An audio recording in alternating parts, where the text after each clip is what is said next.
This week with Sarah Delgado, the operations manager at the Community Climate Collaborative, or C3.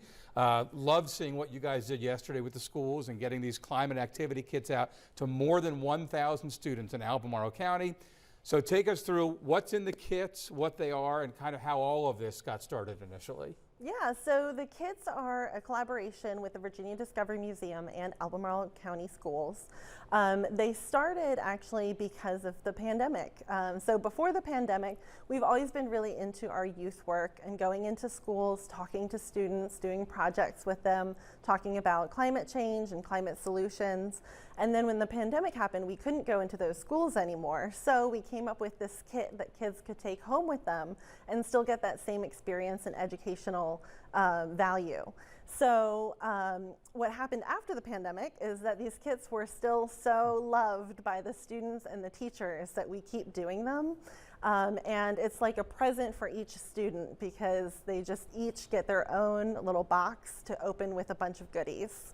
So inside the kits, there's a bunch of activities. There is a energy scavenger hunt for the classroom where kids learn about conserving energy and energy use, and they can actually take that information home with them as well and think about conserving energy at home too.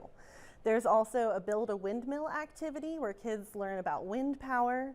There's a mason jar solar nightlight, which is always the favorite one, where kids get to interact with solar energy and learn about that. There's a grow a garden activity where they get to learn about growing local food, maybe eating less meat and growing their own food.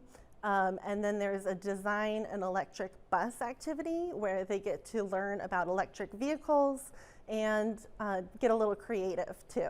And being actively involved in these kinds of things tends to, I would imagine, have things kind of stick a little better with kids than having them simply open a book and read in black and white what to do. Exactly. So they're at such an age where they're absorbing everything. And when we can get these projects, these hands-on activities to them to learn about climate solutions, it really stays with them and impacts them for a long time. And we found that this age is really good for absorbing and really starting that passion for the earth that kids can really get. And so we see that blooming after these climate action kits. What are the ages of the kids that got them? They were all fourth graders in the county. Nice. It's a perfect time to have an impact. Yeah. And we were delivering the kits yesterday, so when we were actually in one of the classrooms, one of the kids came up and was like, "Oh, what are those?" And then, do we each get one? So it's just really special for them. They get so excited to open it up and see what's inside.